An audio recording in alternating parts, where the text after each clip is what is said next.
రేవంత్ రెడ్డి ప్రభుత్వం ఎప్పుడు అధికారానికి వస్తుందా, కాంగ్రెస్ గ్యారంటీలు ఎప్పుడు అమలవుతాయా అని ఎదురు చూసిన జనానికి ఏడాది తిరగగానే నిరాశ నీరసాలే మిగిలాయి. ఇచ్చిన హామీలకు చేస్తోన్న పనులకు పొంతన లేకుండా పోయింది. 6 గ్యారంటీలంటూ ఊకదంపుడు ఉపన్యాసాలు ఇచ్చిన రేవంత్ రెడ్డి సర్కారు ఇప్పుడు వాటిని అమలు చేయలేక పార్టీ పరువును, ప్రభుత్వ వ్యవస్థను మూసీ నది మురికిలోనూ, హైదరాబాద్ మోరిల్లోనూ కలిపేసింది. అమలు చేస్తోన్న 1-2 హామీల్లోనూ లొసుగులే కనిపిస్తున్నాయి. ఏ పని పూర్తి చేయలేని అసమర్థ ప్రభుత్వం అని పేరు తెచ్చుకోవడంతో పాటు సంక్షేమం, అభివృద్ధిపై దృష్టి పెట్టకుండానే రాష్ట్రాన్ని అప్పుల తెలంగాణగా మార్చేస్తున్నారని ప్రభుత్వ గణాంకాలే చెబుతున్నాయి. గతంలో బీఆర్ఎస్ ప్రభుత్వం సక్రమంగా, సహేతుకంగా అమలు చేసిన పథకాలను సైతం ఇప్పుడు చేతకాక, చేవలేక తుంగలో తొక్కారని పేద మధ్యతరగతి ప్రజానికం గగ్గోలు పెడుతోంది. ఎప్పటికప్పుడు ఆర్థిక పరిస్థితి బాగోలేదు, అప్పులు పెరిగిపోతున్నాయని రేవంత్ రెడ్డి బీద అరుపులు అరుస్తూ టైంపాస్ చేసే ప్రయత్నంలో ఉన్నారు. ఆ సంగతి ఎన్నికల హామీ ఇచ్చినప్పుడు తెలీదా అన్నది ఒక ప్రశ్న అయితే, ప్రణాళికాబద్ధంగా ముందుకు వెళ్లకుండా తప్పటడుగులు వేయటం వల్లే ఇలా జరిగింది కదా అన్నది రెండో ప్రశ్న. కాంగ్రెస్ పాలనలో రైతుల పరిస్థితి అత్యంత దయనీయంగా ఉంది. పండిన పంటకు గిట్టుబాటు ధర రావటం లేదు. వేసిన పంటకు ఇరిగేషన్ అధికారులు సాగునీరు ఇవ్వటం లేదు. మిర్చి, వరి, ఎర్రజొన్న ఏ పంటను మార్కెట్కు తెచ్చినా సరైన ధర రాకుండా వ్యాపారులు ఇచ్చిన కాడికి రైతులు తీసుకువెళ్లాల్సిన దుస్థితి ఏర్పడింది. ఇదే పరిస్థితి కొనసాగితే రైతుల ఆత్మహత్యలు పెరుగుతాయన్న భయం జనాన్ని వెంటాడుతోంది. కాంగ్రెస్ నిత్యం వ్యాపారుల పార్టీ అన్నట్లుగా ప్రభుత్వం కూడా వర్తకులకే పెద్దపీట వేస్తోంది. ఇక సాగర్ ఎడమ కాలువ కింద చివరి భూములైన నిజాం సాగర్ ఆయకట్టు అయినా సరే సాగునీరు రావటం లేదు. మధ్యలో కొందరు కాంగ్రెస్ నేతలు తమ నియోజకవర్గాల్లో నీళ్లు మళ్లించుకుంటూ ఉంటే చివరి ఆయకట్టు రైతులు లేగదూడల్లా బిక్కమొహం వేస్తున్నారు తప్ప ఏమీ చేయలేకపోతున్నారు.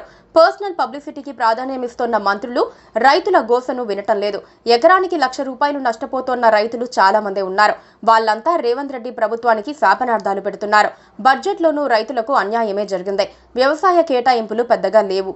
మద్యానికి ఇచ్చిన ప్రాధాన్యం వ్యవసాయానికి ఇవ్వరా అని రైతులు ప్రశ్నిస్తున్నారు. మందుబాబులను ప్రసన్నం చేసుకునేందుకు రేవంత్ ప్రభుత్వం ఎంతకైనా దిగజారుతుందన్న ఆరోపణలు ఉన్నాయి. రైతులకు రుణమాఫీ విషయంలోనూ ప్రభుత్వం దొంగ నీతిని పాటిస్తోంది. రుణమాఫీ పూర్తి కాకుండానే ప్రభుత్వం చేతులెత్తేసింది. చెయ్యాలన్న ఉద్దేశము దానికి లేదని తేలిపోయింది. బడ్జెట్లో ₹1 కేటాయించలేదు. ఇక ఎకరానికి 15,000 ఇస్తానన్న ప్రభుత్వం రైతు భరోసా ఆశలపైన నీళ్లు చల్లింది. ఇప్పటికే 2 పంట సీజన్లకు పాత రైతు బంధుతోనే సరిపెట్టిన సర్కార్ ఈ ఏడాది ఇస్తానన్న భరోసా పైన చేతులెత్తేసినట్టే కనిపిస్తోంది. రైతులకు ఇచ్చే బోనస్ కోసం ₹5,000 కోట్ల కేటాయించాల్సి ఉండగా కేవలం 1,800 కోట్లతో సరిపెట్టారంటే వచ్చే ఆర్థిక సంవత్సరంలో పరిస్థితి ఎలా ఉంటుందో చెప్పొచ్చు. పింఛన్లు 4,000 చేస్తానన్నా చేయూత గ్యారంటీ కూడా అమలుకు నోచుకోవటం లేదు. దానికి 27,000 కోట్లు అవసరం కాగా కేవలం సగం నిధులతోనే సరిపెట్టింది. మహాలక్ష్మి కింద మహిళలకు ఇస్తానన్న ₹2,500పై ప్రభుత్వ పద్దులో కనీస ప్రస్తావన లేదు. మాటలు కోటలు దాటి చేతలు గుమ్మాలు దాటవన్న సామెత రేవంత్ సర్కారుకు అతికినట్లే కనిపిస్తోంది. మహిళలకు ఉచిత బస్సు ప్రయాణంపై రేవంత్ సర్కార్ పునరాలోచనలో పడింది. కర్ణాటక కాంగ్రెస్ ప్రభుత్వం అక్కడి ఉచిత బస్సు స్కీమును ఉపసంహరించుకునే ఆలోచనలో ఉంది. తెలంగాణలో కూడా రేవంత్ సర్కార్ అదే ఆలోచనలో ఉన్నట్లు తగ్గించిన బడ్జెట్ కేటాయింపులు చెప్పకనే చెబుతున్నాయి. సరైన బస్సులు లేక రద్దీ బస్సుల్లో ప్రయాణిస్తూ మహిళలు కష్టపడుతూ ఉంటే వారిని ఆదుకోవాల్సిన ప్రభుత్వం మరిన్ని ఇబ్బందులు సృష్టించే ప్రయత్నంలో ఉంది. ఉచిత కరెంట్ అయినా గృహజ్యోతి కేటాయింపులు 350 కోట్లు తగ్గించారు. 6 గ్యారంటీల పేరుతో 15కు పైగా స్కీములు అమలు జరపాలనుకున్న ప్రభుత్వం కనీసం 10 పథకాలను అటక మీద నుంచి కిందకు దించడం లేదు. మహాలక్ష్మి పథకంలో భాగంగానే 500కే గ్యాస్ సిలిండర్ పంపిణీ చేస్తున్నారు.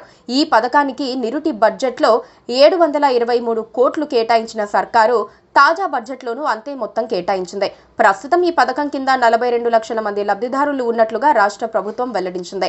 అంటే ఈ ఏడాది కొత్త లబ్ధిదారులను చేర్చడం కుదరదని ప్రభుత్వం చెప్పేసినట్లయింది. ఉద్యోగ కల్పనలో కూడా రేవంత్ సర్కార్ విఫలమైంది. కేసీఆర్ పాలనలో నిర్వహించిన పరీక్షలకు ఫలితాలు ప్రకటించడం తప్ప తాజాగా ప్రభుత్వం చేసిందేమీ లేదు. పైగా ఎప్పటికప్పుడు గణాంకాలు విడుదల చేస్తూ జనాన్ని మభ్యపెడుతోంది. ఆశగా ఓట్లు వేసిన యువకులు ఇప్పుడు నీరసపడిపోతున్నారు. తమకు నడి వయసు దాటిపోతుందని భయపడుతున్నారు. కాంగ్రెస్ ప్రభుత్వంలో విద్యార్థుల పరిస్థితి కూడా ఏమంత బాగోలేదు. 5 లక్షల విద్యా భరోసా కార్డు విషయంలో ఎలాంటి ప్రస్తావన లేదు.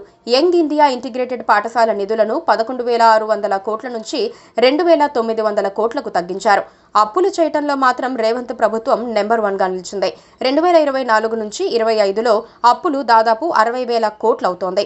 రేవంత్ అధికారం చేపట్టినప్పటి నుంచి వచ్చే ఆర్థిక సంవత్సరం ముగిసే వరకు అప్పుల సంఖ్య 1,60,000 కోట్లు దాటుతుంది. ఇదంతా పరోక్షంగా సామాన్యులపై భారం పడుతుంది.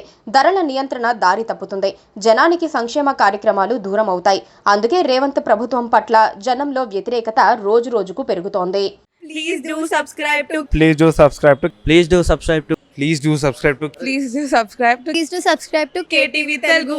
KTV Telugu. KTV Telugu. KTV Telugu. To KTV Telugu. KTV Telugu. Please do subscribe to KTV Telugu.